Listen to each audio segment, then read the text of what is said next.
Penilaian kinerja. Coba jujur, dengar kata itu aja udah bikin deg-degan kan? Entah itu stres, bingung, atau malah takut. Tapi, apa emang harus selalu begitu? Nah, di sini kita bakal bedah bareng-bareng proses yang seringkali jadi momok ini. Tujuannya, supaya sesi penilaian Anda berikutnya bukan lagi sesi yang bikin cemas, tapi justru jadi sesi paling produktif sepanjang karir Anda. Siap? Bayangin deh, Anda lagi kerja, tiba-tiba muncul notifikasi di kalender, performance review. Jujur, apa yang pertama kali Anda rasain? Perut langsung mules, jantung berdebar lebih kencang? Tenang, Anda nggak sendirian kok. Rasa cemas itu wajar banget. Nah, sekarang pertanyaannya, dari mana sih rasa cemas ini datang? Dan yang paling penting nih, gimana caranya kita ubah rasa takut itu jadi sesuatu yang positif? Oke, ini dia peta perjalanan kita hari ini. Kita mulai dari kenapa kita repot-repot ngadain review, lalu gimana cara ngukurnya yang benar, terus kita intip titik buta para penilai, dan akhirnya kita bakal kasih resep jitu biar penilaian kinerja jadi lebih efektif. Langsung aja kita mulai dari yang paling dasar ya. Nah, pertanyaan pertama yang mungkin muncul, kalau emang sering bikin gak nyaman, kenapa sih perusahaan masih aja ngadain penilaian kinerja? Ngapain repot-repot? Ternyata, di balik semua itu ada 3 alasan utama yang jujur aja cukup penting. Alasan pertama, dan ini yang paling utama, adalah untuk mendorong aksi. Intinya sih buat memotivasi. Tujuannya itu buat ngasih arahan biar kita semua bisa mencapai target perusahaan dan kerja sesuai standar yang ada. Jadi catat ya, ini bukan soal cari-cari kesalahan atau menghukum, tapi lebih ke mengarahkan kita semua ke tujuan yang sama. Yang kedua, ini untuk membimbing pertumbuhan kita. Anggap aja penilaian kinerja yang bagus itu kayak GPS buat karir Anda. Dia bisa nunjukin posisi Anda sekarang di mana dan ngasih rute terbaik buat sampai ke tujuan karir Anda berikutnya. Jadi ini soal nemuin apa sih kelebihan kita dan di sisi mana kita masih bisa lebih baik lagi. Dan yang ketiga, ini juga nggak kalah penting, yaitu untuk memastikan keadilan. Maksudnya gini, penilaian kinerja itu jadi dasar yang lebih objektif buat ngambil keputusan penting. Misalnya nih, soal promosi, transfer, atau ya yang paling sering kita tunggu-tunggu, soal kenaikan gaji. Jadi tujuannya biar semuanya lebih adil dan transparan. Kutipan ini meskipun kedengarannya formal, intinya cuma satu kok, motivasi. Jadi tujuan utamanya itu memotivasi, bukan menghakimi. Nah, kalau tujuannya motivasi, harusnya prosesnya juga beda kan? Bukan lagi atasan ngomong satu arah, tapi jadi sebuah dialog.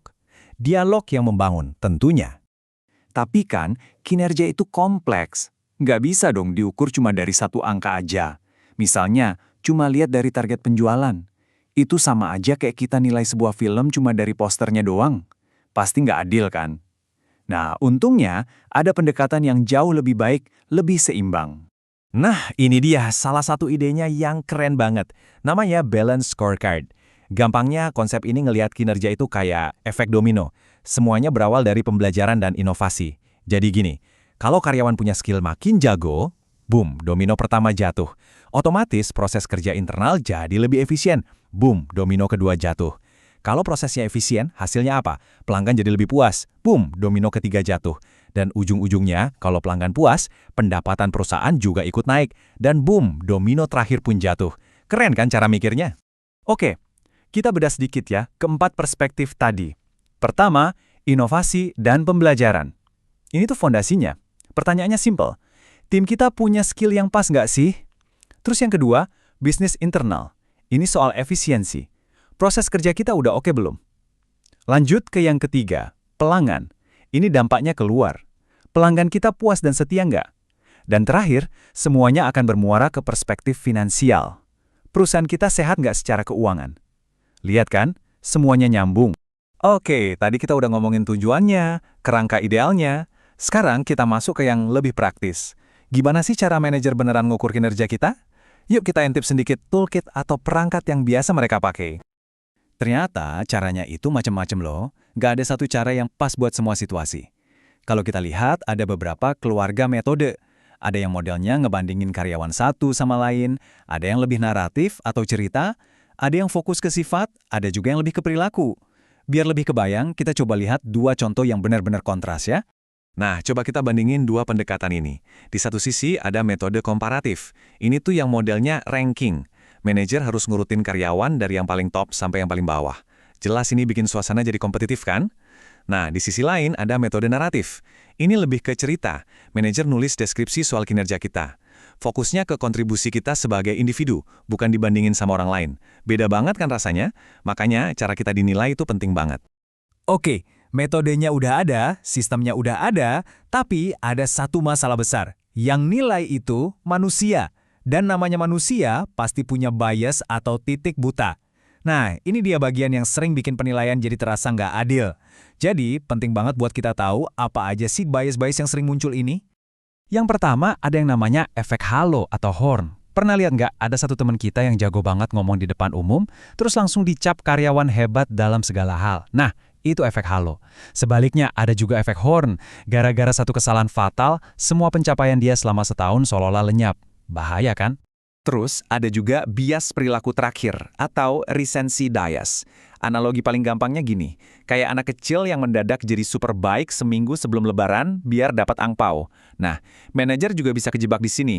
Kinerja kita yang keren banget di awal tahun bisa aja terlupakan cuma gara-gara satu kesalahan kecil seminggu sebelum jadwal penilaian.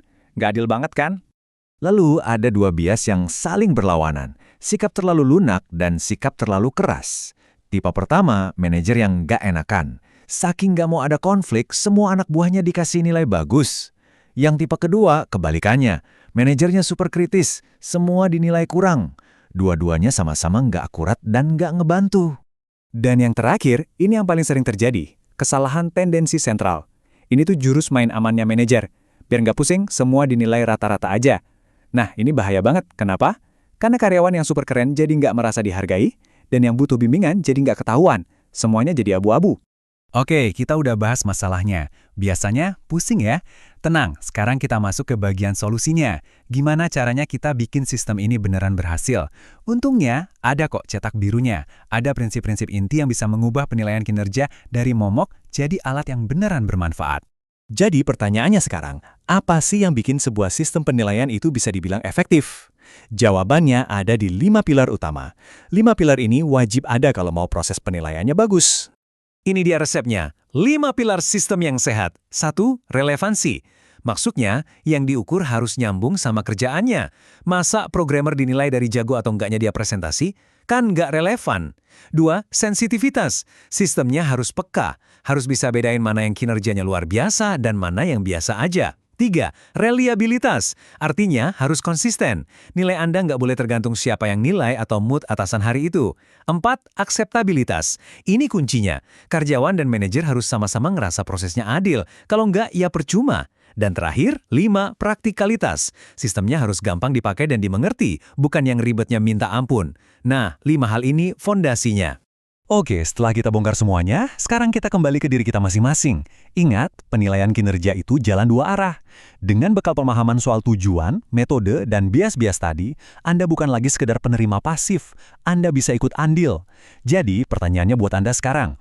Apa satu hal kecil yang bisa Anda lakukan, mulai dari sekarang, untuk membuat sesi penilaian kinerja Anda berikutnya jadi dialog yang jauh lebih produktif? Coba deh pikirkan.